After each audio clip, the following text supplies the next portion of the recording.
Alright guys, so we got a RIPP supercharger in. This is a little bit more that comes with the regular kit. I did end up ordering, they're on the floor. Of course, the high performance coils. Mine is an automatic, so it came with a transmission cooler. And then mine also, I ordered it with the high altitude pulley. So it's a little smaller if you compare the two. You can tell that high altitude one is a little bit smaller to help with the high altitude here in northern Utah. I didn't go with the XL intercooler, it's just a regular intercooler. And then air filter, tensioner. This is the oil particle separator. That's an addition, didn't come with the kit. And then all the piping and everything is still in the other box. Clearly I don't have enough space on my table here. But to get started here, first things first, you write the tune to the vehicle. Mine is currently writing right now. You'll update the unit.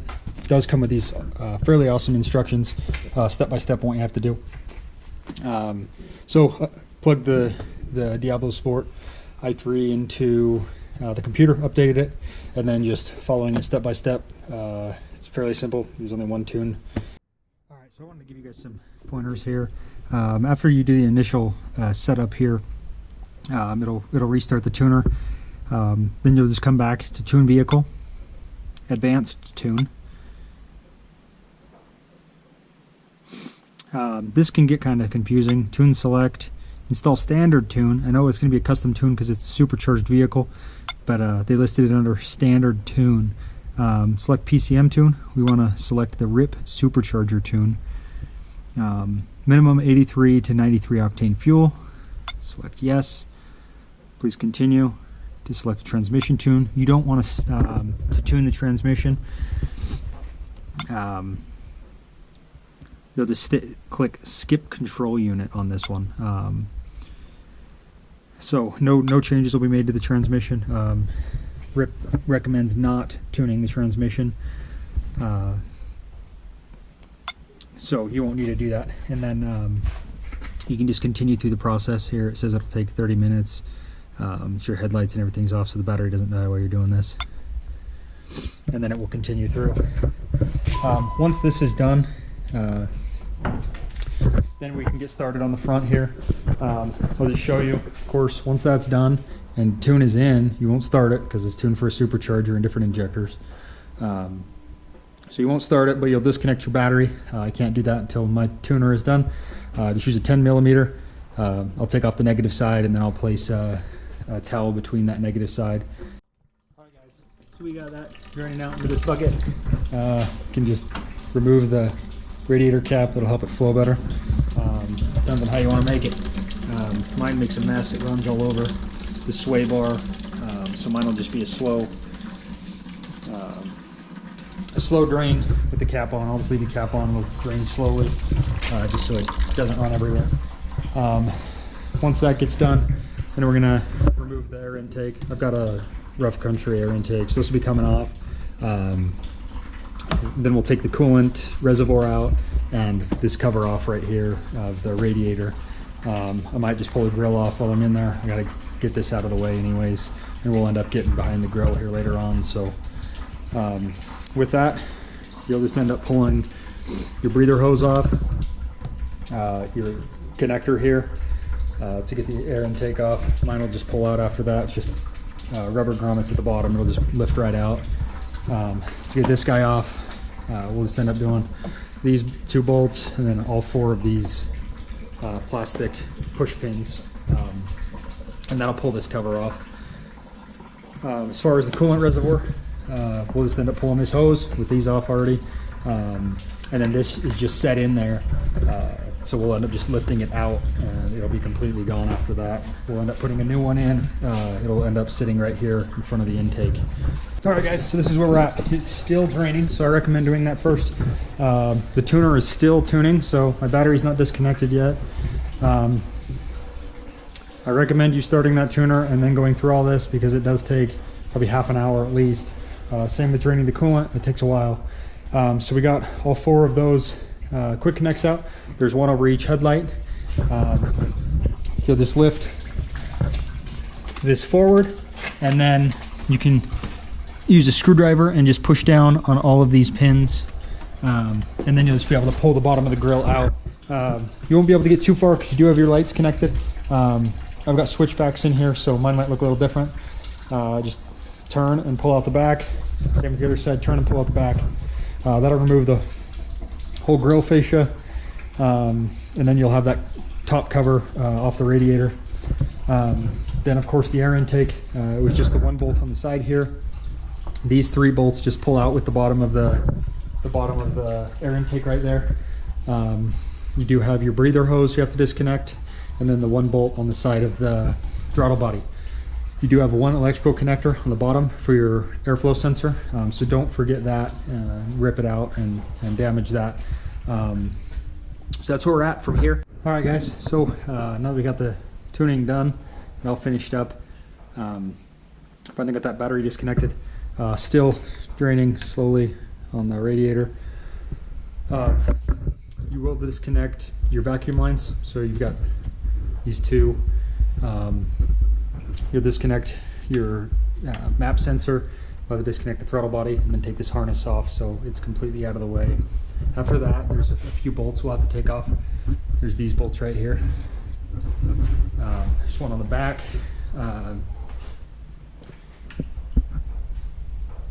And then we'll take these 2 off right here. I think these are 10s and these are 8 millimeters if you're looking for the tool size. We'll take those off, and then we have to disconnect this electrical connector.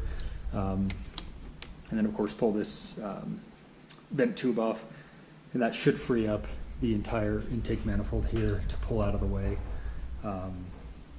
So we'll get started with that, and we'll meet you back up here once that I get that out. All right, this is where we are. So I got that manifold off. I already covered the intake runner with some tape just so nothing gets in there.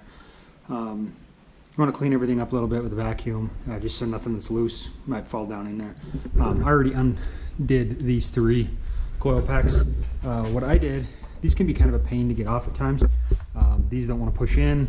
So what I did is I just took this pick and I just ran the pick on the inside and then just lifted up on the tab on the inside, and it was able to slide right off. Super simple. From here, it's just this 10 millimeter on the ends of each one.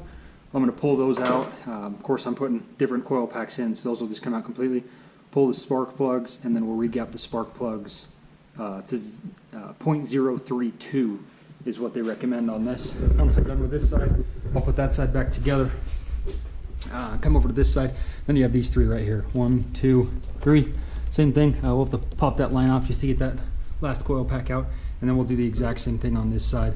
Of course, it's a little more difficult because you got the heater core coolant lines running in front of it. Once we're done with that, I'll get those back in, and we'll move on to the fuel rail right here. I'm pulling that out and getting those injectors replaced. All right, guys, so update on where we're at. So we got the coil packs back in, got the clips all connected.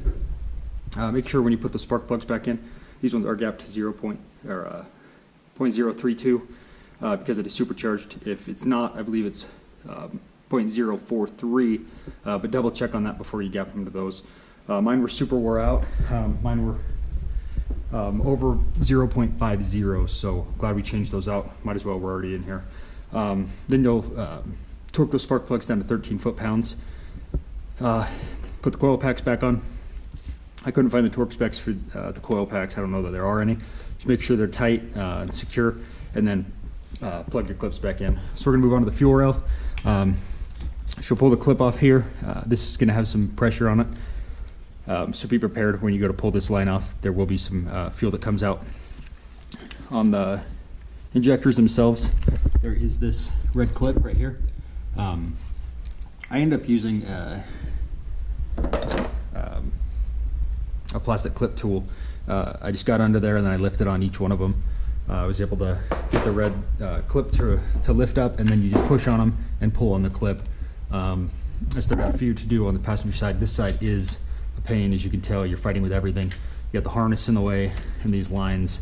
That tape's coming off. You just have to work with it. It is kind of a pain, especially with the bracket in the way there. So once we get those off, we'll end up just pulling the whole fuel rail out, and then I'll replace those the fuel injectors with the ones for the supercharger kit. So once I get that out, I'll show you what we're looking at. All right, guys. So here is the fuel rail. This is it pulled out. Clearly, one of the injectors came out. Pulled the whole rail out, and one of them stayed.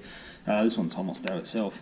So to get this out, of course, this will be upside down. You'll already have this line disconnected. I'll show you that real quick. So right here, you'll have a blue clip that you'll just pry on the sides. It'll pull out the back side. And then this white one, you do the exact same thing where you'll spread it to the outsides and then it'll pull down, and that will release that that connection here. You'll be able to pull it out the end, but you have to have this pulled all the way back out the bottom. Once you do that, you'll have the 4 bolts. They're Torx. The instructions said that they were T27. Mine was a T30. Not sure what's going on there, but you'll just have the 4 bolts there. You can see the head on it right there. So just pull those out, and then the whole fuel rail assembly will just pull out. To replace the injectors, we'll be replacing them with, of course, the new supply ones. Mine are here in the package. Make sure you have all your O-rings accounted for. On both ends, you'll have some inside the rail and some inside the lower intake manifold.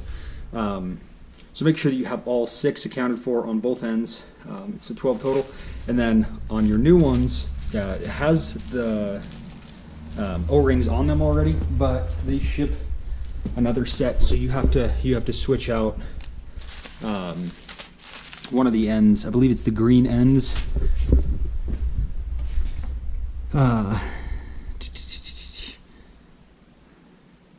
So about the lower O-rings on the RIPP supplied injectors with the provided O-rings. So yeah, I believe it'll be the green ones. You'll pull off the green ones on the supplied injectors, and you'll put these black ones on. And then we'll be prepared to go ahead and set that back in. These new injectors are taller. They are longer than the old ones. So they come with spacers. We'll put the spacers under on the plenum, just so the injectors will sit higher and seat properly. And I'll show you how those look once I get those set in. And we will go from there. Thanks. All right, guys. So taking a little detour here for those of you following along. Since I am in this far, I'm going to take the lower intake manifold off, and I'm going to just replace my oil cooler while I'm in here. I'm already this deep in, so about a Dorman oil cooler, just the all aluminum, so no more of the plastic, just so I don't have to deal with the possibility of that cracking. So to get the oil cooler off, it's just a few bolts. So they're 8mm. 1, 2, 3, 4, 5, 6, 7, I believe. I don't remember if I counted this one or not.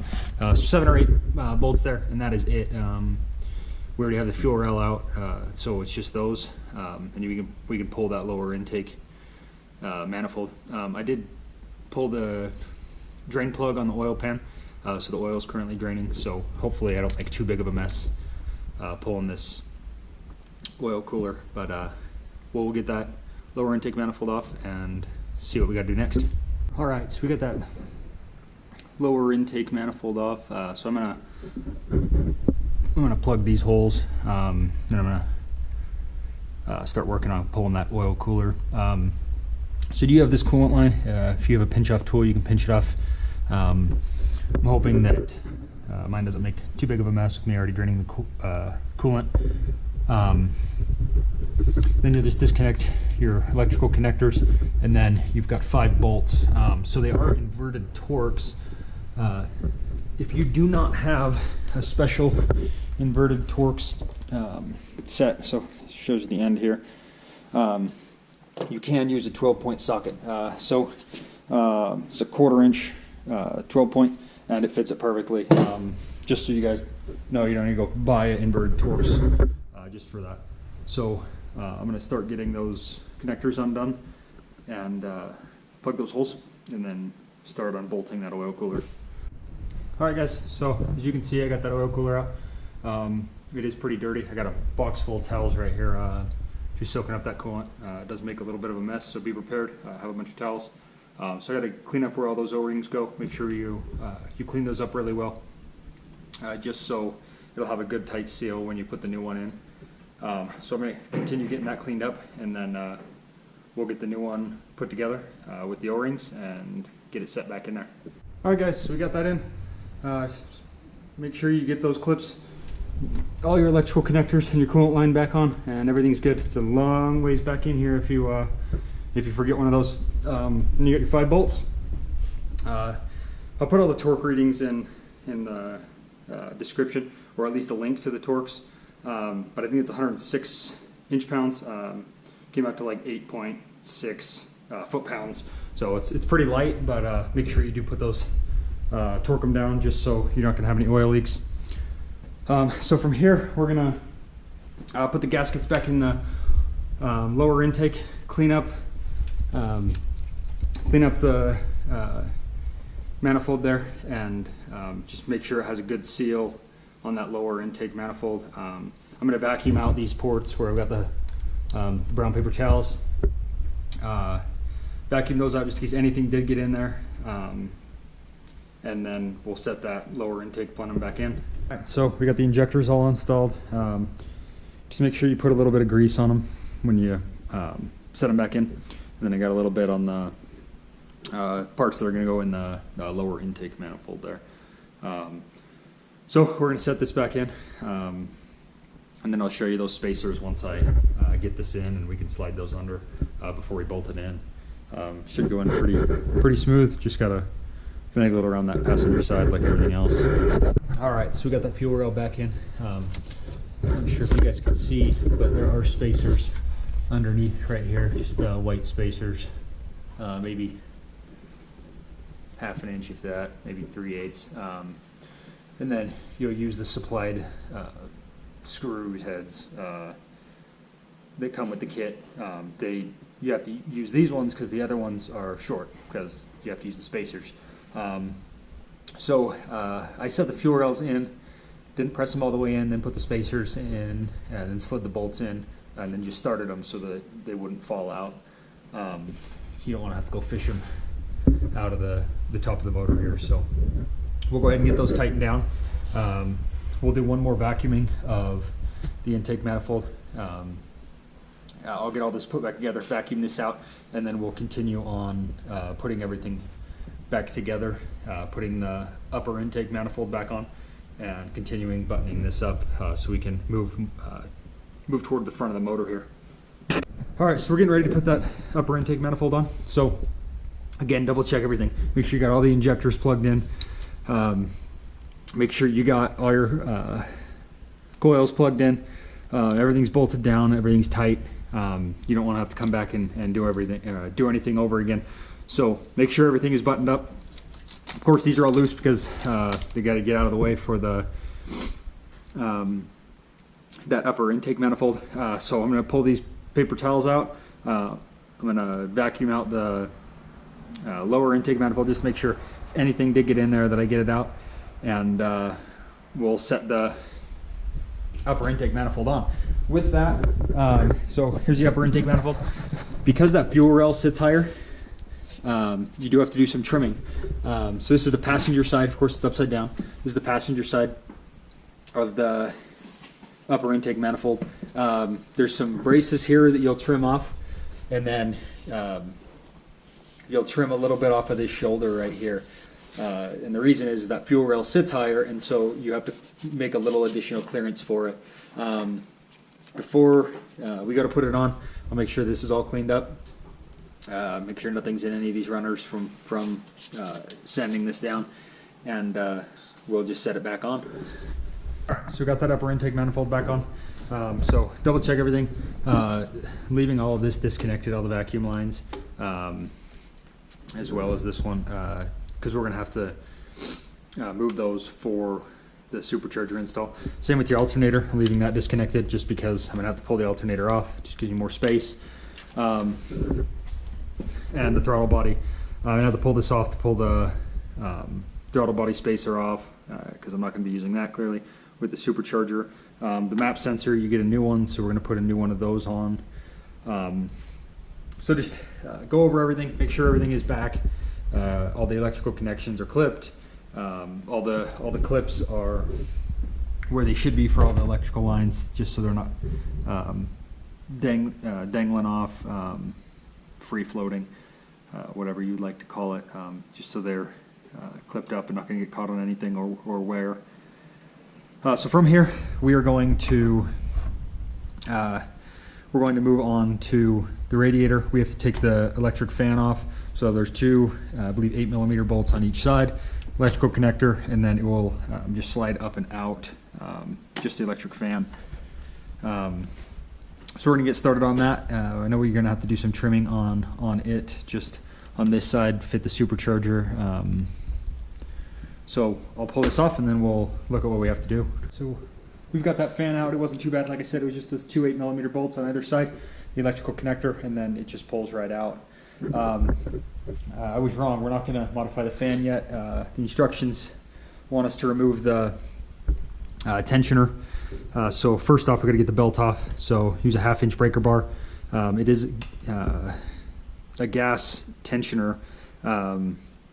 So put a breaker in there, bar in there, put tension on it, and then just hold it for a little, and it will slowly release the tension. Pull the belt off, and then we're going to remove the bolt on the pulley itself. I believe this is a 13mm. So we'll pull that, and then they've got a supplied one that we'll reinstall. You will reuse your belt. I'll note that you'll reuse this belt as long as you're using the standard RIPP pulley. If you are using the high altitude pulley, it ships with a gate belt or a Gates belt, so you won't reuse the belt. They do recommend, if you have over 30,000 miles on your factory belt, to replace it. Might as well, you're already in here. It's just cheap insurance. So I'll get pulling that tensioner off, and then we'll get the new one on. All right, so we got that tensioner pulley off. It was two 13mm bolts. Now we have to move this cover plate. So here between the power steering pump and the crank there, you see this bolt right here. So we're going to pull that off. We'll pull that cover plate off because it will not be reused. You can set that aside, as well as that tensioner pulley, because we'll install the other tensioner pulley in its place. So we're going to get started. I believe that's a 13mm as well. All right. Okay, so we got this power steering pump loosened up. That was kind of a pain in the butt. I ended up jacking up the front of the Jeep so I can move the tire, because you have to get in there to the two side bolts. One thing it didn't discuss, so you have the bracket that you're going to have to slide in there behind it. These will go in the factory location, and then the bolts that were in the side of the block will go right here. Don't mind my glove. So one thing they did not discuss is there's a bolt on the bottom of the power steering pump. You will want to loosen that. It's still a 13mm. They're all a pain to get to, but you'll want to loosen that just so you can slide this plate in. You don't have to take it all the way out, just enough that you can slide this plate in between the block and the power steering pump, and then mount this plate to the block using these supplied hardware, and then the factory hardware will go in these holes right here. Hopefully that helps you guys, because that was not very fun. Good luck. All right, so we got the bracket installed. This bracket here, and then there's one on the bottom of the pump. That had to be the worst part of what I've done so far. I really struggled with getting that pump back on. Make sure if you're trying to align it, they say grab this hose, make sure you are grabbing this bottom metal hose to align it. Do not, I know it's tempting, do not grab the larger hose coming from the power steering pump, or the power steering reservoir right here. I ended up bending mine, so I had to take the whole pump off, all the hoses, and then fix the attachment piece right here that goes into the pump. I put a new rubber seal in it, so hopefully that doesn't leak, but just make sure you are only using this one, this hard line, as a guide. Don't use this one. So from here we have to do a couple things. We're supposed to remove the lower radiator hose, so we're gonna remove that one right here, and then also the heater core hose. I believe this one right here is the next one. We got to cut both of them. Then we have to cut 1.5 inches off of this one, and I think 3 to 4 inches off of the larger lower radiator hose. So we'll go ahead and remove those. All right, so we got these lines cut. Lower radiator hose, cut about 3 inches off of that, and about 1.5 inches off of the heater core hose right here. So we got those cut. All right, so one thing I needed to note, guys, so we cut 1.5 inches off of this hose, but we needed to bend it up. Originally it came out right here, about where my finger is. So use a 3/8 inch extension, I don't know, about 18 inches long. Just stick it in there and then slowly bend it up till you're about 1/4 inch away from the alternator. That's going to allow the space for the bracket for the supercharger. So you just need to bend this up out of the way so you have some space down here for where that supercharger is going to mount. All right, using the supplied 10mm bolt, you're just going to install the new tensioner pulley here. So this goes in the location where that block cover was. So there's an alignment tab on the back. Make sure you got that alignment tab in, and it pretty much goes straight up and down. It's fairly straightforward. Here, we're going to move the radiator mounts. So they recommend taking off the power steering bottle. So we'll pull this off, and then behind there is the rubber mount right here. So we'll pull that off and then do the other side. They want us to flip these brackets around so it can sit closer. Let's see what I can do. I'm not a huge fan of not having any of that vibration absorption here. Radiators on Jeeps are already pretty fragile as it is.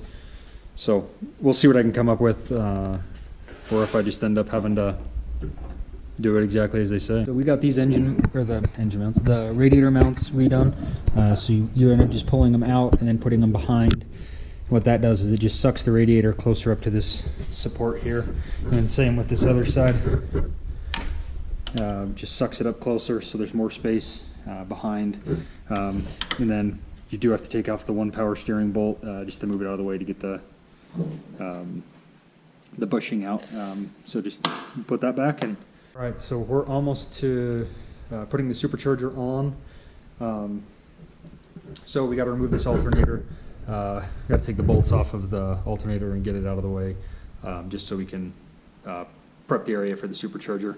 So we got to pull the bolts off the sides, and then also this coolant hose we need to lift up a little bit and out of the way. We'll have to tweak it some more once we get the supercharger on, but until we get it on, we won't know exactly where we need it.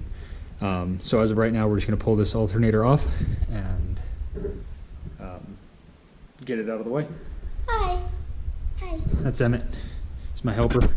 So we are on to the supercharger, finally. So first off, you're supposed to remove the vent plug.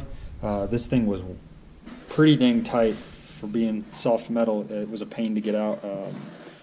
I ended up having to go to a larger size and then shoving it in there to get it to actually grip, because the smaller size just stripped out.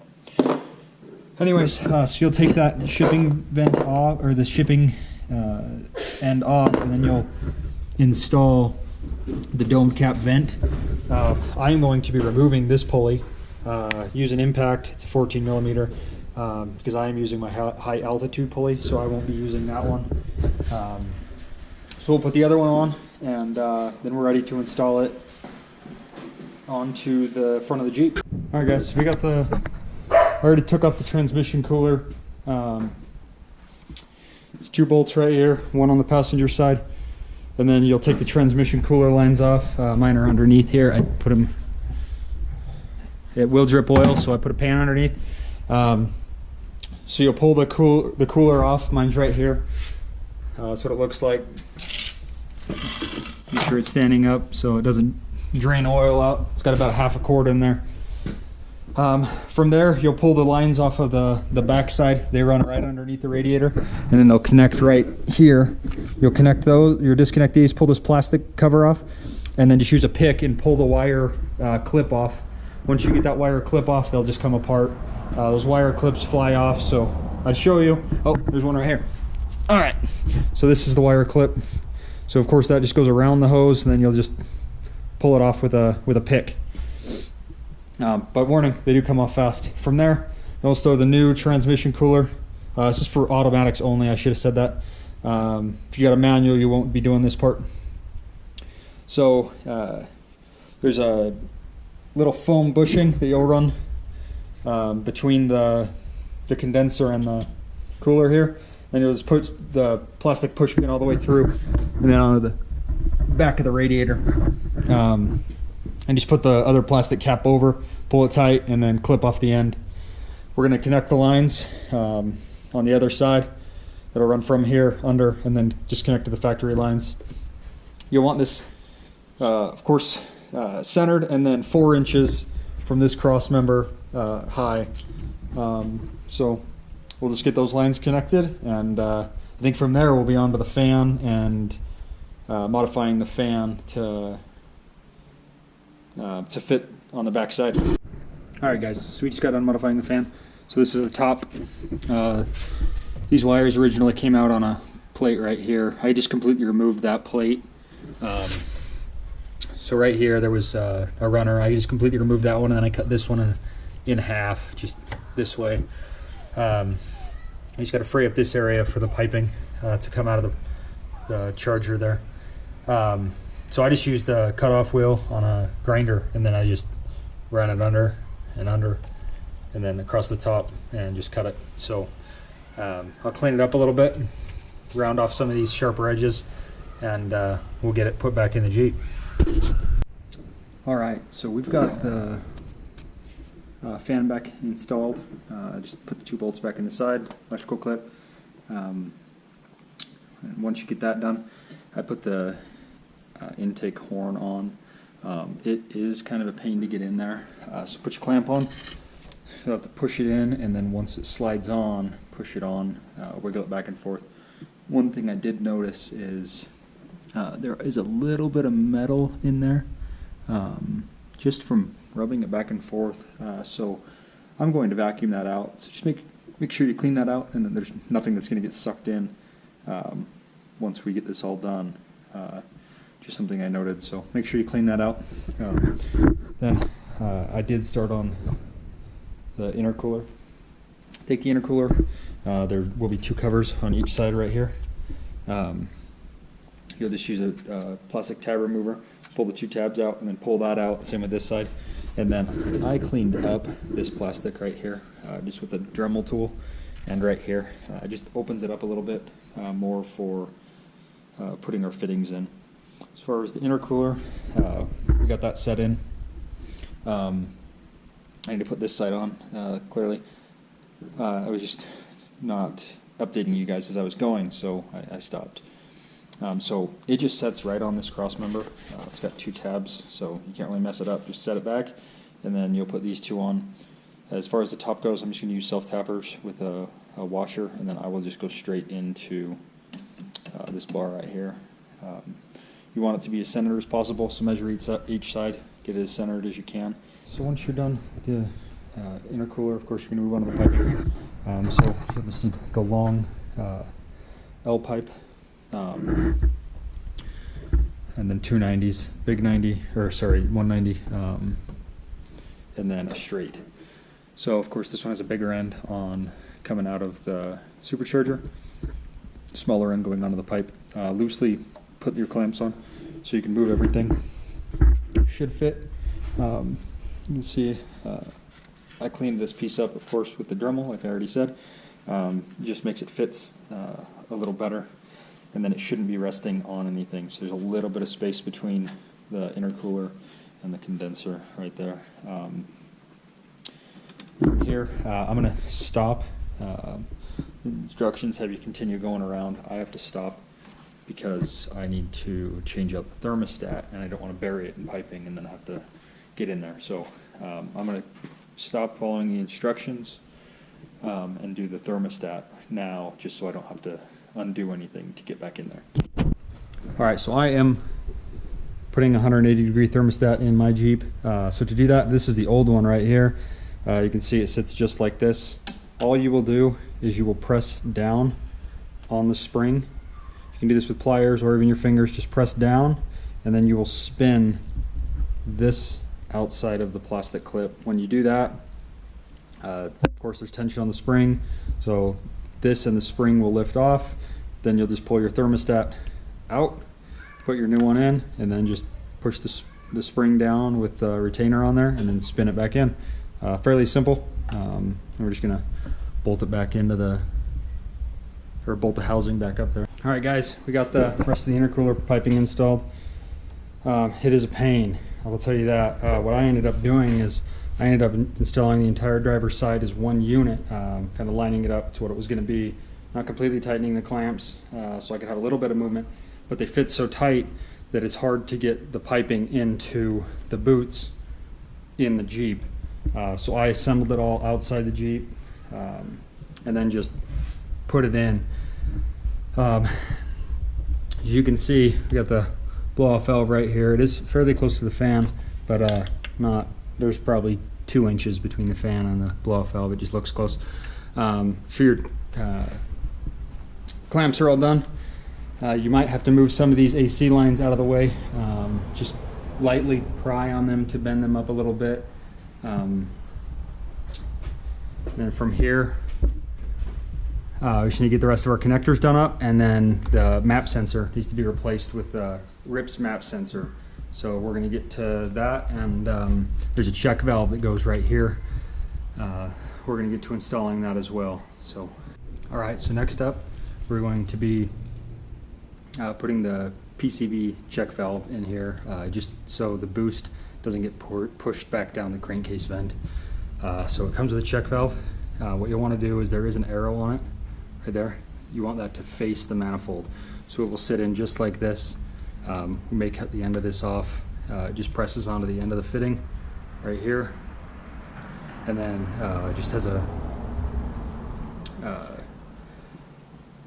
hose clamp.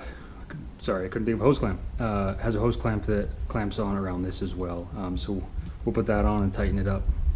All right, the next part we have to do is this evap hose that runs over the evap system. We have to cut it to get this T-fitting in. This T-fitting will sit right here, coming off the upper intake manifold, connect into this, and then this line will run down and it will connect into our blow-off valve. So from here, I'm going to cut it right here at the end of this sleeve. That should put it pretty close to where it needs to be. So I'm going to cut that off and we'll get this installed. So we got the coolant bottle installed. Should have taken this before I put the bottle on. There's 3 bolts at the bottom. It'll come with the template. You just drill 3 holes in the original bracket for the air intake. You'll put your bolts through. Comes with nylock nuts on the bottom and a plate, and you'll just tighten them up on the bottom. And then you set your bottle on off your original coolant bottle. You'll cut a small piece of the hose off just to run from the top of this bottle over to the radiator. All right, after you get the air intake or filter on there, start putting everything back together. Double check all your hoses, clamps, electrical connections, everything. Make sure it's all together. You do have to modify this cover here for the radiator, just right here for the hood support. You just have to, I just dremeled out the back of it just to get this to fit flat. From here we'll just keep putting the grill back on and getting her buttoned up. All right, so We got her all done back up, took her for a test drive. Runs fantastic. Gonna have to continue bleeding the coolant system a little bit. But other than that, it runs great. Quite a bit more power. Hopefully it helps pull this little trailer we got. Overall, I'm pretty happy with it, and I think time will tell if it is actually worth the money spent. So thanks for watching.